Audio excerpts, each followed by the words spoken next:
The supermarket was buzzing with the sound of carts rattling, cash registers beeping, and children begging their parents for candy.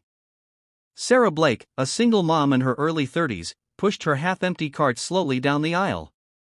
Her 5-year-old son, Ethan, sat inside, clutching a worn-out stuffed bear he never went anywhere without. Sarah looked tired, there were faint circles under her eyes, and her clothes were simple but neat. To anyone passing by, she might have looked like an ordinary struggling mother trying to make ends meet. And that was fine with her.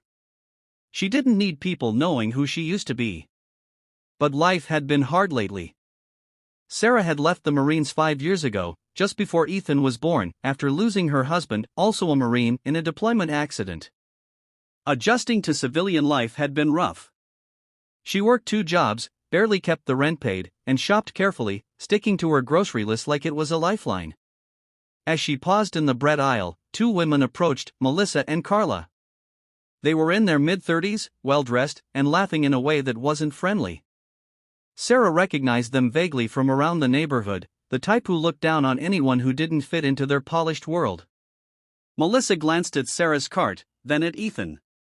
Well, if it isn't Little Discount Queen," Melissa said loudly enough for people nearby to hear. "Wow, generic bread and off-brand cereal? Classy." Carla smirked. "And look at the kid's shoes, are those second-hand? Poor thing. I guess mommy's too busy to get him something decent." Sarah's jaw tightened, but she didn't respond. She'd learned long ago that some people weren't worth the energy. She tried to move past them, but Melissa stepped closer. "What's the matter? Cat got your tongue? Oh wait, you're probably too embarrassed. I mean, where's your husband? Oh right, you don't have one." Ethan's little face turned red. He looked down at his bear, squeezing it tighter. "Mommy," he whispered. Sarah took a deep breath, willing herself to stay calm. She bent down and smiled at Ethan. "It's okay, sweetheart. Some people talk because they don't know better." Melissa laughed mockingly. "Wow, such wisdom. You should put that on a t-shirt." Sarah stood up, ready to walk away, but then Carla did something that made her freeze. She reached into Sarah's cart, picked up the loaf of bread, and tossed it back carelessly. "Oops, my bad. Didn't realize you were feeding your kid this." Gasps came from a few shoppers nearby. Ethan's eyes welled up. That was the moment Sarah's restraint cracked, not in anger, but in resolve. She straightened slowly, her voice calm but carrying an edge neither woman had heard before. "You know," Sarah began, "when you've spent years serving your country overseas, wearing 50 pounds of gear in the heat, sleeping in trenches, and watching people you care about not come home, grocery brand names stop mattering." Melissa blinked, her smirk fading. "What are you talking about?" Sarah's gaze locked on hers. "I'm talking about being a Marine. I've carried injured soldiers on my back under enemy fire. I've eaten meals out of a pouch for weeks without showering. And I've learned that real respect, is earned by how you treat people, not by what's on your receipt." The women shifted uncomfortably, but Sarah wasn't done. She turned to the small crowd that had gathered. "My husband died in uniform. I came home alone, pregnant, and I've been raising my son ever since. He is my world. And I will not stand here and let anyone make him feel small because of our bank account."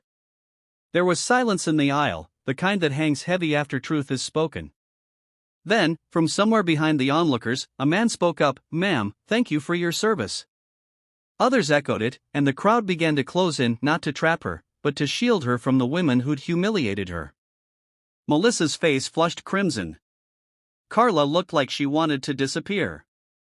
Without another word, they turned and walked away. Sarah knelt beside Ethan, brushing away his tears. "See, kiddo? Some battles, you fight without even throwing a punch." That day changed things for Sarah. Word spread through town about the Marine mom who stood up to the bullies in the grocery store. Strangers started greeting her warmly, and even little acts of kindness, a neighbor dropping off clothes for Ethan, someone covering her coffee, started appearing in her life. But the biggest change was in Ethan. From that day forward, he carried himself a little taller, proud not just of who his mom was, but of what she stood for. Weeks later, as they walked past the same grocery store, Ethan looked up at her. "Mom, I'm glad you're a Marine." Sarah smiled, squeezing his hand. "So am I, buddy." "So am I." Direct hit call to action for YouTube, natural in voiceover. If this story touched your heart, tell me in the comments what kindness means to you.